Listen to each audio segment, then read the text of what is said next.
Hello বন্ধুরা, চলে এলাম নতুন একটা মিনি ব্লগ নিয়ে। আর আজ হচ্ছে 18 ডিসেম্বর, আজ আমার মেয়ের বার্থডে। আমি ঘুম থেকে ওঠার পর ঠাকুর প্রণাম করার পর আমার মেয়েকে ঘুম থেকে তুলবো।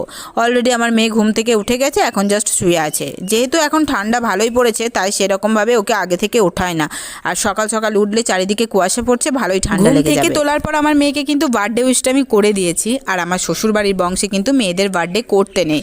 আর 5টা মায়ের যেমন খুব ইচ্ছে করে তার মেয়েকে বার্থডের দিনে পঞ্চব্যঞ্জন রান্না করে দেওয়া, পায়েস করা, কেক কাটিং যেমন মানে ইত্যাদি ইত্যাদি যেগুলো থাকে সেগুলো করার আমার ইচ্ছা থাকলেও আমি সেগুলো করতে পারি না। আমার এই দিনটা কিন্তু খুব মন খারাপ করে যে এগুলো আমাদের করতে নেই।